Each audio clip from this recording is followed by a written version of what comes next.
আমার ভাইয়েরা, বন্ধুরা, যুবক, আল্লাহ পাক রব্বুল আলামিন এই প্রশ্ন রাখা মাত্রই হাসরবাসী বলবে, মালিক, ইনসাফের জবাব হলো যে যার গোলামি করেছে সে তার মাবুদের লগে থাকবে। আল্লাহ বলবেন, ঠিক জবাব দিয়েছ, সঠিক জবাব তোমরা দিয়েছ। অতএব আমি ছাড়া অন্য কারো গোলামি যারা করেছ তোমরা তোমাদের মাবুদের লগে জাহান্নামে চলে যাও। নাউজুবিল্লাহ। আগুন পূজারীর দল, দেবতার পূজারীর দল, নফসের পূজারীর দল, শয়তানের পূজারীর দল, যার যার মাবুদের সাথে তারা জাহান্নামে চলে যাবে। কিন্তু একদল মুমিন ইমানদার, আমি আপনি যারা, আমরা শয়তানের পূজা করি নাই, নফসের পূজা করি নাই, বটগাছের পূজা করি নাই, মূর্তির পূজা করি নাই, আগুনের পূজা করি নাই, মাজারের পূজা করি নাই, আমাদেরকে আল্লাহ পাক রব্বুল আলামিন বলবে, তোমরা দাঁড়ায় আছো কেন? তোমরা কারো না কারো লগে যাও না কেন? সবাই তো যার যার মাবুদের সাথে গেল, তোমরা কেন দাঁড়িয়ে আছো? তখন আমরা কইমু, মালিক, আমরাও তো দুনিয়াতে একজনের গোলামি করেছি, আমরাও তো দুনিয়াতে একজনের পাও সেজদা দিছি। আমরা যদি আমাদের মাবুদরে না পাই, যাইমু কার লগে? সুবহানাল্লাহ। ও মালিক, ওরা তো ওদের মাবুদ পাইল, মাবুদের সাথে জাহান্নামে গেল। কিন্তু আমরা যে মাবুদের গোলামি করেছি, এই মাবুদরে যদি না পাই, যাইমু কার লগে? আল্লাহ পাক তখন বলবেন, তোমরা কি তোমাদের মাবুদরে দেখলে চিনবাইনি? ইমানদার মুমিন, আমি আপনি বলবো, মালিক, আমরা আমাদের মাবুদরে দেখলে চিনব। আল্লাহ পাক বলবেন, তাহলে কেমনে চিনবা? দুনিয়াতে তোমরা তোমাদের মাবুদরে কোনোদিন দেখছো নি? আমরা বলবো, না গো মালিক, আমরা দেখি নেই, আমরা আমাদের মাবুদরে কোনোদিন দুনিয়ায় দেখি নেই। আল্লাহ বলবেন, তাহলে দেখলে চিনবাই কেমনে? যারে কোনোদিন আগে দেখো নাই তারে দেখলে চিনবাই কি কইরা? তখন আমরা কইমু, মালিক, আমরা আমাদের মাবুদের পরিচয় জানি, এই পরিচয়টা পাইলেই মাবুদরে চিনিলাইমু। আল্লাহ বলবেন, কি পরিচয়? একটু পরিচয়টা শোনাও। মুমিন ইমানদার আল্লাহর পরিচয় শোনাবে। কুল হুয়াল্লাহু আহাদ, আল্লাহুস সামাদ, লাম ইয়ালিদ ওয়া লাম ইউলাদ ওয়া লাম ইয়াকুল লাহু কুফুয়ান আহাদ। সূরাতুল ইখলাস, কুল হুয়াল্লাহ সূরাটা হলো আল্লাহর পরিচয়, আল্লাহ পাকের পরিচিতি। এই কুল হুয়াল্লাহ সূরার মধ্যে আল্লাহ তার পরিচয় দিয়েছেন। আল্লাহ পাক একক, একক, তিনি হলেন সমাদ। তার কাছে সবাই চায়, কিন্তু তিনি কারো কাছে চান না। আল্লাহ পাকের একটা গুণবাচক নাম, এই নামটা হলো সমাদ। আল্লাহর ৯৯টা নামের মধ্যে একটা উল্লেখযোগ্য নাম হলো সমাদ। এই সমাদ, আল্লাহ এই নামটা কোরআনুল কারীমের ৩০ পারার মধ্যে শুধু এক জায়গায় আসছে, আর সেই জায়গাটা হলো সূরাতুল ইখলাস। কোরআনের আর কোথাও সমাদ নামটা আসে নাই। সমাদ নামের অর্থ কি? সমাদ নামের অর্থ হলো যার কাছে সবাই চায়, কিন্তু তিনি কারো কাছে চায় না। তিনি কে? একটু জোরে আওয়াজ দিয়ে কে প্রশংসা করবো? কার? আল্লাহ পাক বলবে, বান্দা, এতক্ষণ তোমরা যার পরিচয় দিয়েছো, যারে তোমরা আহাদ কইছো, যারে তোমরা সমাদ কইছো, যারে তোমরা লাম ইয়ালিদ ওয়া লাম ইউলাদ কইছো, যারে তোমরা ওয়া লাম ইয়াকুল লাহু কুফুয়ান আহাদ কইছো, আমি সেই আল্লাহ, আমি সেই মাবুদ। আল্লাহু আকবার, জোরে কও, আমি সেই আল্লাহ, আমি সেই সমাদ। বলা মাত্রই ইমানদার মুমিন আল্লাহর পরিচয় পেয়ে যাবে। আল্লাহ পাক তার পরিচয়টা তখন প্রকাশ করে দিবেন। মুমিন ইমানদাররা তখন খুশি হয়ে যাবে। আল্লাহ পাক বলবে, বান্দা, তোমরা কি চাও কও? তোমরা আমার পরিচয়টা শোনায় আমার মন খুশি করে নিয়েছো, তোমরা এবার কি চাও একটু বলো। সাথে সাথে আমরা কইমু, মালিক, দুনিয়াতে তোমার কদম না দেখে সেজদা দিলাম, 20 বছর 30 বছর 40 বছর নামাজ পড়লাম, একদিনও তোমার পাও দিকে সেজদা দিছি না, কিন্তু আজকের দিনটাতে তোমার পাও দেখে আমরা সেজদা দিতাম।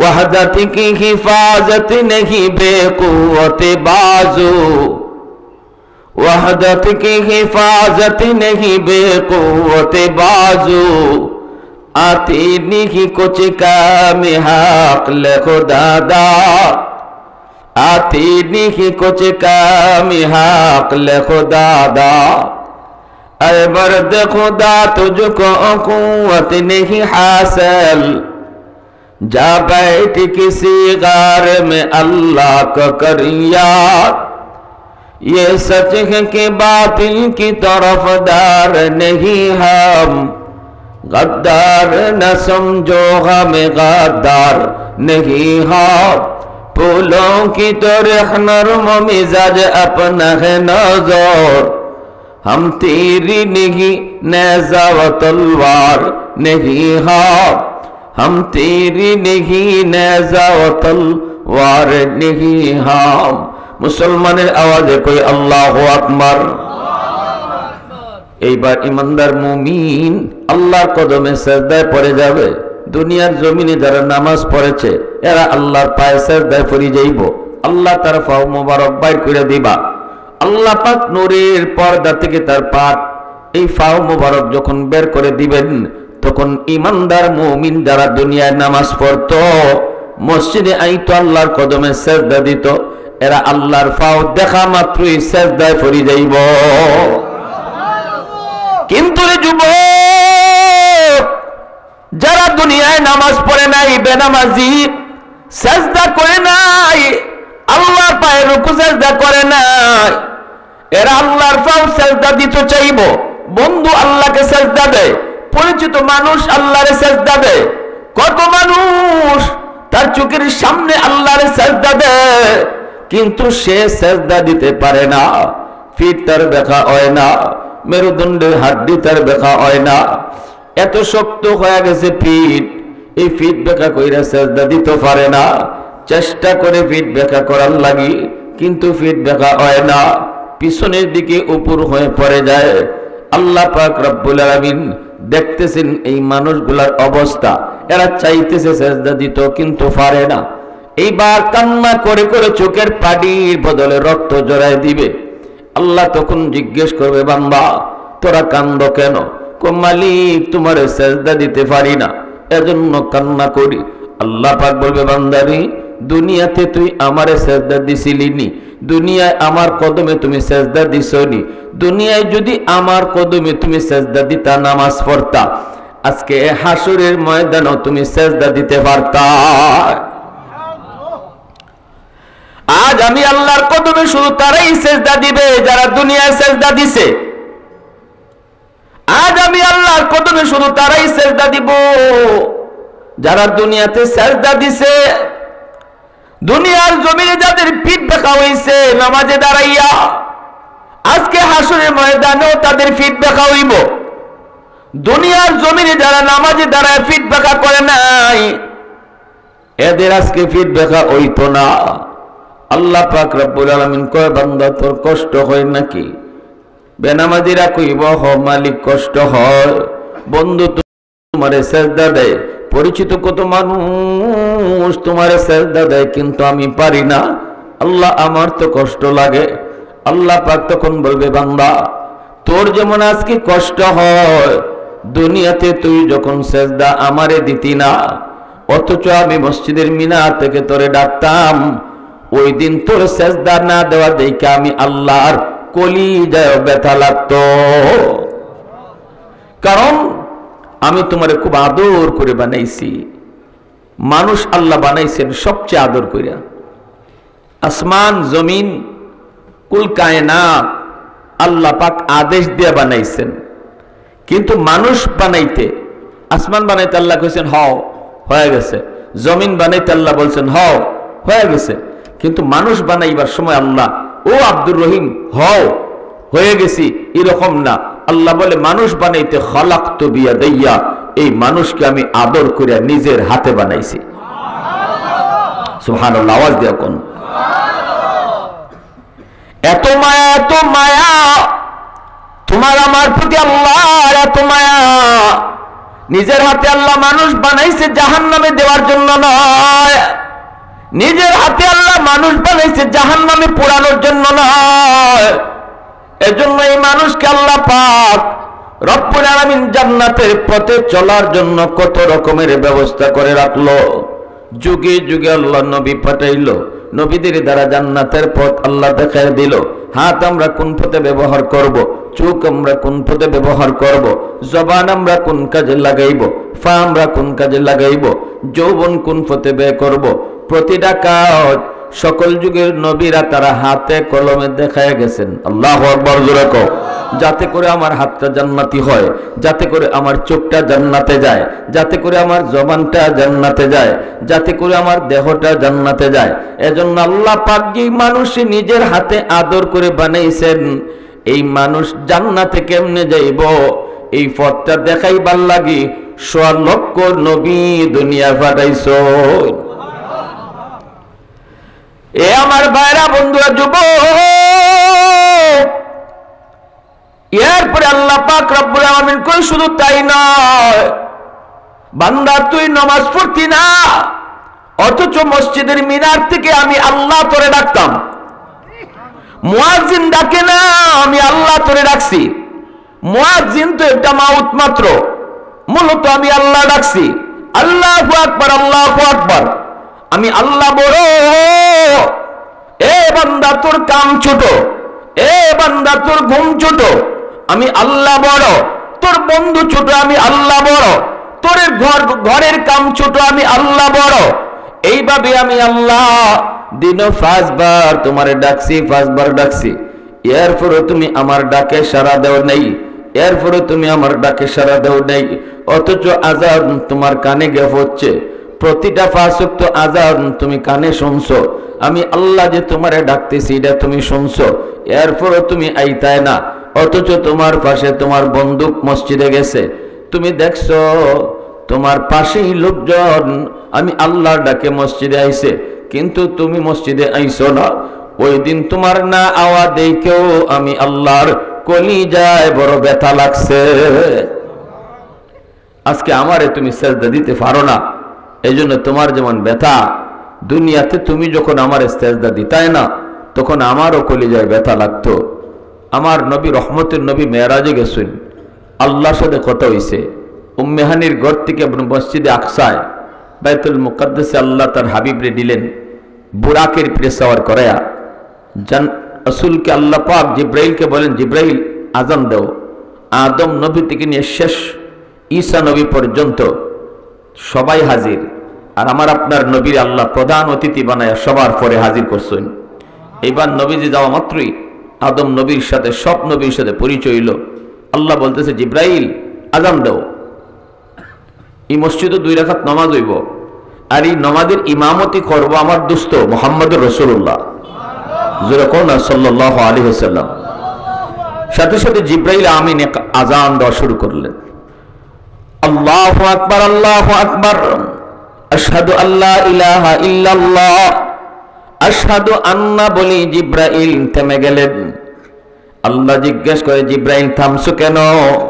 জিব্রাইল কয়, আল্লাহ আজানের মধ্যে কোন নবীর নাম নিব? আদম নবীও এই জায়গায়, নূহ নবীও এই জায়গায়, ইব্রাহিম খলিলুল্লাহ এই জায়গায়, সকল নবী একই জায়গায় জমা। আল্লাহ আজানের মধ্যে আমি কোন নবীর নাম নিব?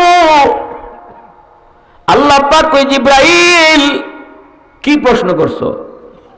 আমার দোস্তরে প্রধান অতিথি বানাইছি, ইমামতি করবে আমার দোস্ত, আর আজানের নাম নিবা তুমি কোন নবীর নাম? কি প্রশ্ন করছো? তাড়াতাড়ি আমার দোস্তের নাম কও। জোরে কও না সুবহানাল্লাহ। জিব্রাইল আমিন আমার আপনার নবীর নাম আজানে উচ্চারণ করলেন।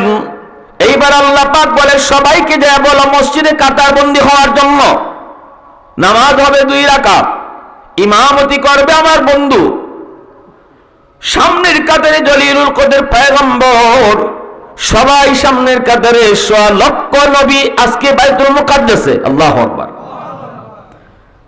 সম্মানিত ফেরেশতারা এই মসজিদে এত বড় জমাত বাইতুল মুকাদ্দাসে রজব মাসের 26 তারিখ দিবাগত রাত, এই রাতে আল্লাহ রসুল মসজিদের সামনের কাতারে, আদম নবী ও নবীর সামনে দাঁড়ানো, ইব্রাহিম নবী ও নবীর সামনে দাঁড়ানো।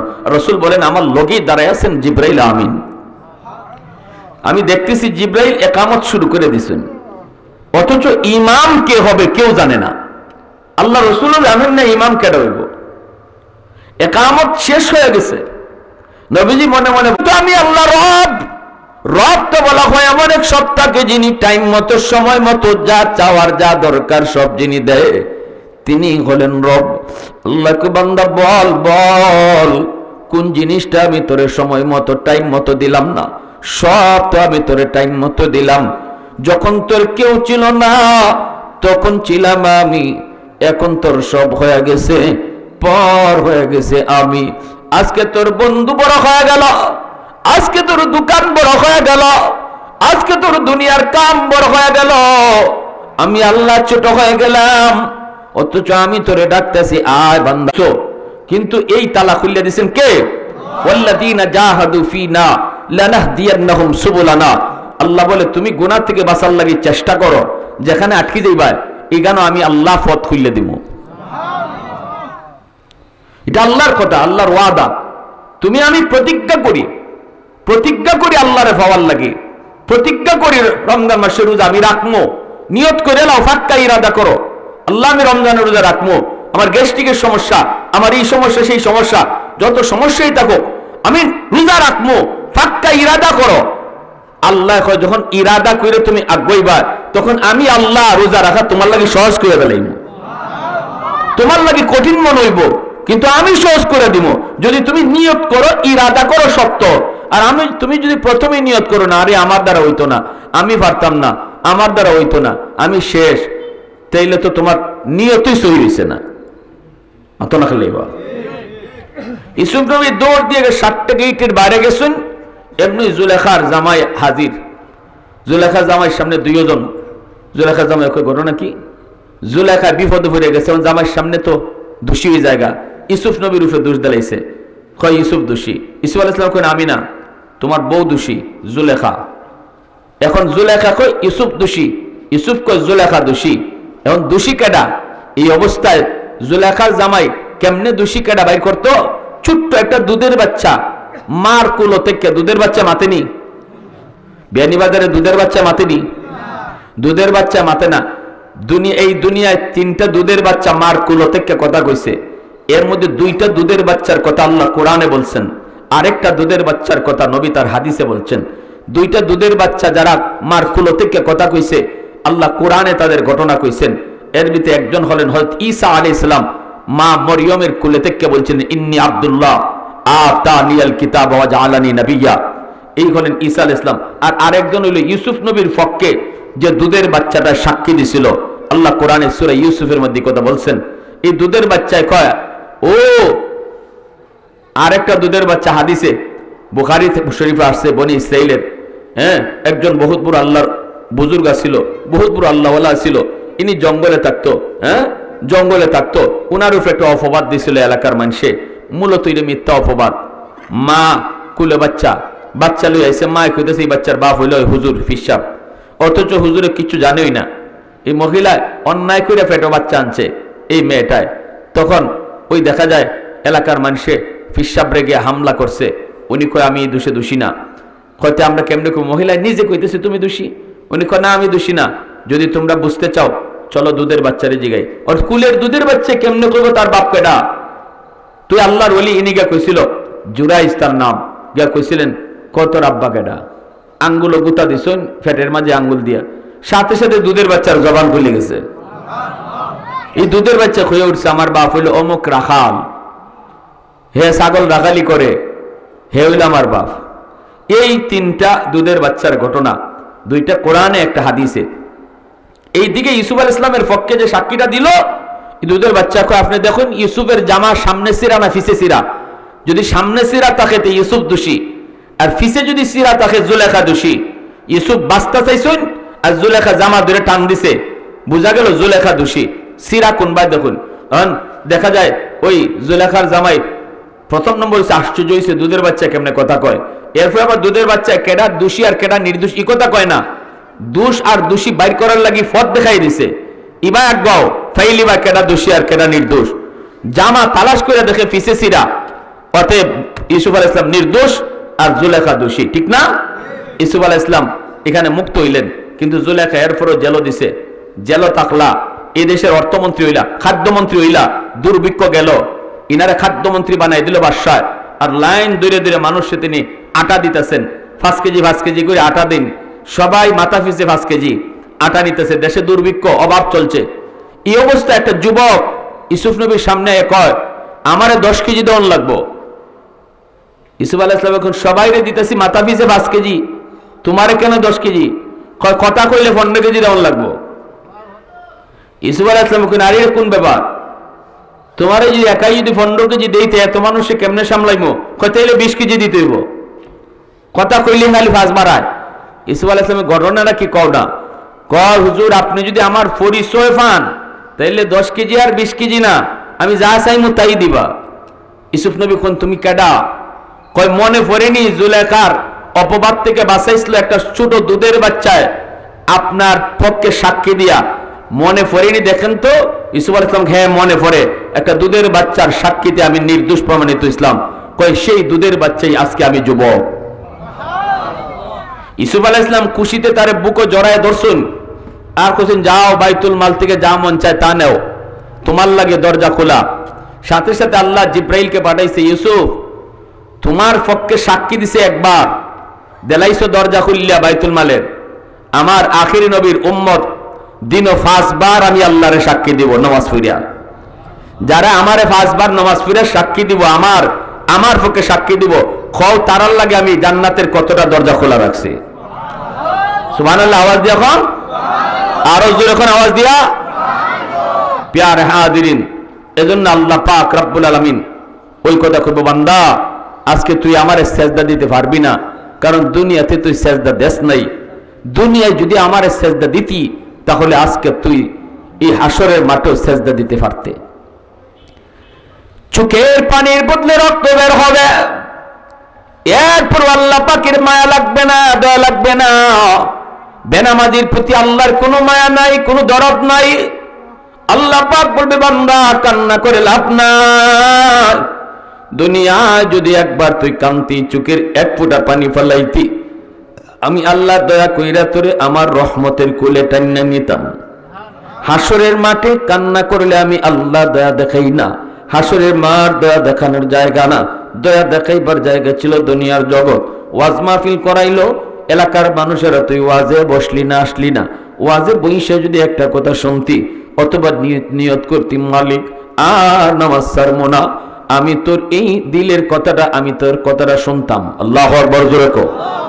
আমি তোর দিলের কথাটা শুনতাম, কেউ শুনতো না, আমি শুনতাম। বান্দা কিন্তু ওয়াজ মাহফিল কইরা তোরে বইতে পারলো না, মাইকের আওয়াজ গেল, তুই আসলি না।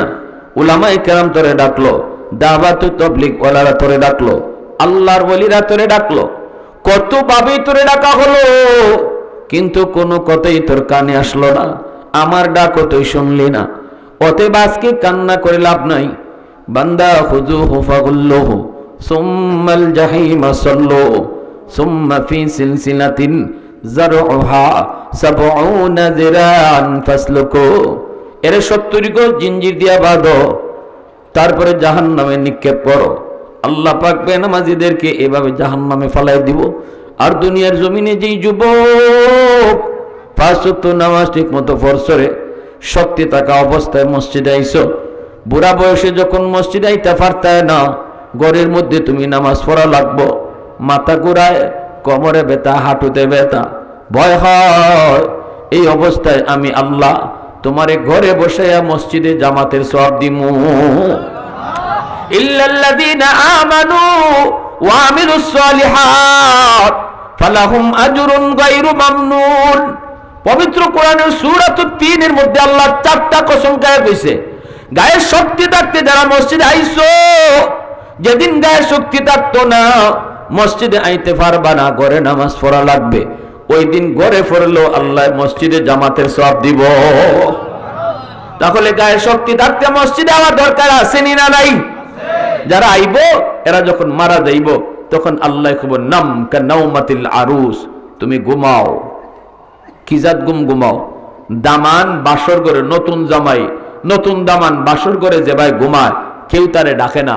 আল্লাহ কইব নমাজি বান্দা বান্দিরে আমি আল্লাহ মরণ দেই না, তাদেরকে মরণ নামক ঘুম পাড়ায় দেই, তৃপ্তি মিটে ঘুম, কেউ তোমারে ডাকবে না। আল্লাহ কেন এই কথা কইছে? কারণ কইছে দেখো বান্দা, দুনিয়াতে নামাজের লাগি তোমার তৃপ্তি মিটে ঘুম হইছে না, জোহরের পরে খানা খেয়ে ঘুমাইছো, কোন সময় আসরে আজান হয়ে যায় এই টেনশনে তোমার ঘুম কম হইছে। ইয়াশার নামাজ পড়ে ঘুমাইছো, কখন ফজর আজান হয়ে যায় এই টেনশনে রাত্রির ঘুমও তোমার কম হইছে। বান্দা এটা আমি আল্লাহ দেখছি, এজন্য আজকে তোমার মরণ না, তুমি আজকে তৃপ্তি মিটায় ঘুমাও, কেউ তোমারে ডাকবে না, নামাজের জন্য আর উঠতে হবে না। সুবহানাল্লাহ। ফেরেশতারা কবরের মধ্যে যায়া নামাজি বান্দা বান্দিরে এভাবে আস্তে করে হাতে হাতে তুলবো, ও আল্লাহর বান্দা উঠো উঠো উঠো, এই হাত দিয়া আদবের সাথে ফেরেশতারা তুলবো। তখন হাদিস শরীফে রাসূল কয় নামাজি বান্দার বান্দি তারা ফেরেশতাদের ডাক শুনে কবরে উঠবো, এই অবস্থায় চোখ কসলাইতে কসলাইতে উঠবো। সুবহানাল্লাহ জোরে কোকা। ঘুম থেকে আমরা যেভাবে উঠি চোখ কসলাই উঠি না, এভাবে নামাজি কবরে ফেরেশতাদের ডাকে চোখ কসলাই উঠবো। উঠতে দেখবো সূর্য লাল দেখা যায়, সে মনে মনে ভাববে হায় রে আমার নামাজে কাজা হয়ে যেতেছে, আসরের নামাজ কাজ হয়ে যেতেছে, আমার সূর্য যদি ডুবে যেতেছে, সূর্য যদি ডুবে যেতেছে, সে যে কবরে আছে আলমে বরজখে আছে, এটা তার ইয়াদ থাকতো না, কারণ দুনিয়াতে নামাজের পাগল আছিল, কখন আজান হইব মসজিদে আইতো। এজন্য কইব তোমরা কেডা তাড়াতাড়ি হরো, ফেরেশতারা কই হরো, আমার আসরের টাইম দিতেছি, আমি নামাজ পড়তাম। ফেরেশতারা কইব আল্লাহর বান্দা এটা আলমে বরজ, এটা কবর জগৎ, এখানে নামাজ লাগবে না। আমরা তিনটা প্রশ্ন করার জন্য এসেছি। এক নম্বর প্রশ্ন, মার রাব্বুকা ওয়া মা দীনুকা ওয়া মান হাযার রাজুল আল্লাযী বুইসা ফীকুম ইউকালু লাহু মুহাম্মদ। রব তোমার কে, ধর্ম তোমার কি, আর নবীকে দেখায় বলবে ইনি কে, যাকে তোমাদের মাঝে পাঠানো হয়েছিল। এই তিনটা প্রশ্ন কবরের মধ্যে তোমার আমারে সবাই রে করবে রে যুবক। ফেরেশতারা তখন বলবে আল্লাহর বান্দা কও, আমরা তিনটা প্রশ্ন করার জন্য এসেছি। ফেরেশতাদের এই কথা শোনার পরও সে বিশ্বাস করবে না। নবীজি বলেন সে ফেরেশতাদেরকে ধাক্কা দিয়া কবরে নামাজে দাঁড়ায় যাবে, ধাক্কা মেরে ধাক্কা দিয়ে দাউলি ফৌসাল্লি, সারো আমারে সারো ফৌসাল্লি, হে নামাজে দাঁড়ায় গেছে। ফেরেশতার আল্লাহ কার কাছে পাঠাইছো তুমি আমরা রে? প্রশ্ন করতাম, এই প্রশ্ন শুনবো দূরের কথা, তো খালি নামাজই করে। আল্লাহ পাক আমার নামাজি বান্দারে মার রাব্বুকা, রব তোমার কে, এই প্রশ্ন করা লাগতো না, কারণ প্রতি রাকাতে রাকাতে রব আমার আল্লাহ এই সবক আদায় করছে। সুবহান রাব্বিয়াল আযীম রবের সবক, সামি আল্লাহু লিমান হামিদা রব্বানা লাকাল হামদ রবের সবক, সুবহান রাব্বিয়াল আ'লা সাজদাত গিয়ে রবের সবক, খারাইও রবের সবক, রুকুত গিয়ে কয় রব আমার আল্লাহ, সাজদাত গিয়ে কয় রব আমার আল্লাহ, বইও কয় রব আমার আল্লাহ। তে যে নামাজি সারা জীবন নামাজের প্রতি রাকাতে রাকাতে কইছে রব আমার আল্লাহ, তারে তোমরা রব তোমার কেডা এই প্রশ্ন করে কি দাওয়াত দেয়? সুবহানাল্লাহ জোরে কও, রব তোমার কে এই প্রশ্ন করে কি করবা? এজন্য নামাজি মানুষ কবরের মধ্যে আল্লাহর পক্ষ থেকে কবরের জবাব দেওয়ার ব্যবস্থা হয়ে দিব। সুবহানাল্লাহ। পাঁচ ওয়াক্ত নামাজ আমরা মসজিদে জামাতের সাথে পড়তাম, কারা কারা একটু হাত উঠে আল্লাহরে দেখাও। আল্লাহ কবুল করো, সবাই বলে না আমিন, আরো জোরে বলে না আমিন। পাঁচ ওয়াক্ত নামাজ মসজিদে জামাতের সাথে পড়বেন, জামাতের সাথে। যারা আজকে জামাতের সাথে নামাজ পড়বেন গায়ে শক্তি থাকা অবস্থায়, যেই বয়সে আপনি মসজিদে আইতে পারতেন না, গড় নামাজ পড়বা, বিছনাত পড়ে গেছেন, তখন আল্লাহ ফেরেশতাদেরকে কইব আমার বান্দা সুস্থ থাকলে আজও মসজিদে যাইতো, অসুস্থ বানাইছে আমি আল্লাহ, নিজে নিজে অসুস্থ হইছে না, বয়স্ক নিজে নিজে হইছে না, বুড়া নিজে নিজে হইছে না, আমি আল্লাহ বানাইছি, জোয়ান থাকলে এখনো মসজিদে যাইতো। অতএব আমার বান্দা যদিও গড় নামাজ পড়তেছে, আমল নামায় তোমরা মসজিদের সওয়াব উঠাইয়া দাও। তাহাজ্জুদ পড়তে পারছো, তোমার গায়ে শক্তি ছিল যতদিন, এখন ঘুমাই রইছো, এই অবস্থায় আল্লাহ কইব ফেরেশতারা যদিও আমার বান্দা ঘুমাই রইছে, তবু আমলনামায় তাহাজ্জুদের সওয়াব উঠে দাও। কারণ এখন শক্তি নাই, শক্তি তো নিজে নিজে খইছে না, নিজে নিজে গইছে না, আমি আল্লাহ তার শক্তি কেড়ে নিছি। যদি আগের মতোই শক্তি থাকতো তাহাজ্জুদ পড়তো, ঘুমায়া থাকলেও তাহাজ্জুদের সওয়াব উঠে দাও। সুবহানাল্লাহি ওয়া বিহামদিহি সুবহানাল্লাহিল আযীম। তাহলে এখানে আমরা যারা আছি আইতে যেহেতু একদূর পর্যন্ত আইতাম পারছি, তাহলে আল্লাহর ঘর মসজিদও আমরা 5 ওয়াক্ত নামাজও আইতাম পারমু কি পারমু না? কারা কারা রাজি আছেন একটু হাত উঠে দেখান। আল্লাহ তুমি কবুল করো, সবাই বলেন আমিন। আজকের মাহফিল সার্থকই জীব যদি আমরা এখানে কয়েকজন যুবক নিয়ত করে লাই যে আল্লাহ জীবনে যা ভুল করছি, নামাজ ছাড়ছি, আল্লাহ তওবা করলাম, আর নামাজ ছাড়তাম না। তোমার মতো যুবক নামাজ না পড়ে কবরে শুয়ে রইছে, নিয়ত করছিল নামাজ পড়মু, আর কপালে নামাজ পড়া জুটছে না। জোয়ান বয়সে মানুষ মারা যায়নি না যায় না? বাবার আগে ছেলে কবরে যায়নি না যায় না? এজন্য এখনই সময় তওবা করার। আল্লাহ আমরা আর নামাজ ছাড়তাম না।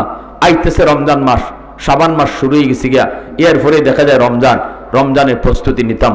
আল্লাহ আমাদের সবাইকে তৌফিক দান করুন, সবাই বলেন আমিন, আরো জোরে বলেন আমিন। হযরত আপনাদের এলাকার কৃতি সন্তান, আলহামদুলিল্লাহ। হ্যাঁ, আমি পাইছি হযরতকে এখানে, এত সময় বইয়ে রয়েছেন, সুন্দর আলোচনা শুনছেন। আমিও চাইছিলাম কিন্তু ব্যস্ততার কারণে আমি ওনার আলোচনা শুনতে পারি নাই, নাইলে আমারও উচিত ছিল এখন বইয়া হযরতের আলোচনাটা শুনে যাওয়া, কিন্তু দূরে সফর। এজন্য আপনাদের কাছে দোয়া চাই, আপনাদের জন্য দোয়া করি। আলহামদুলিল্লাহ আলহামদুলিল্লাহিল্লাযী হাদানা লিহাদা ওয়া মা কুন্না লিনাহতাদিয়া লাউলা আন হাদানাল্লাহ। আল্লাহ আমাদের জিন্দা মুর্দা সবাইকে মাফ করো, এই এলাকার সকল মুর্দেগানকে মাফ করো। আয় আল্লাহ আমাদের আব্বা আম্মারে মাফ করো। এই মাহফিল যারা আয়োজন করছে এলাকাবাসী, তাদের প্রত্যেককে আপনি কবুল করো। দেশ বিদেশ থেকে যারা সাহায্য করছে আল্লাহ প্রত্যেককে কবুল করো। বিশেষ করে প্রবাসী ভাইয়েরা, আয় আল্লাহ যারা প্রবাসে আছে নিরাপদে রাখো, তাদের রুজি রোজগারে বরকত দাও। আল্লাহ নিরাপদে আপনজন প্রিয়জনের কাছে ফিরাইয়া দাও। আল্লাহ আফত বিপদ থেকে তাদেরকে হেফাজত করো, যাবতীয় রোগ শোক থেকে আল্লাহ হেফাজত করো। কারণ আপনজন প্রিয়জন রাখিয়া এত 7 সমুদ্র 13 নদীর ওই পার, আল্লাহ তাদের মনটা সবসময় বাড়িতে পড়ে রইছে, বাপমার কাছে পড়ে রইছে। আল্লাহ তুমি তাদেরকে সান্ত্বনা দিয়ে রাখো। ওয়া সাল্লাল্লাহু তাআলা আলা খাইরি খালকিহি মুহাম্মাদিন ওয়া আলিহি ওয়া আসহাবিহি আজমাইন আমিন বিরহমাতিকা ইয়া আরহামার রাহিমিন। কেউ যাবেন না, একটা রাত আল্লাহর জন্য, দ্বীনের জন্য, আল্লাহর জন্য। আগামীকাল এখানে মাহফিল হবে না। আগামীকাল এখানে বইয়া থাকলে আপনার গুনাহ মাফের ঘোষণা নাই, কিন্তু আজকে যদি আপনি বইয়া থাকেন জীবনের গুনাহ মাফের ঘোষণা আছে। আগামীকাল না, আপনি সারা মাস বইয়া থাকেন, সারা বছর বইয়া থাকেন, গুনাহ মাফের ঘোষণা হইতো না, কিন্তু আজকের জন্য এই জায়গাটা গুনাহ মাফের ঘোষণা হয়ে গেছে।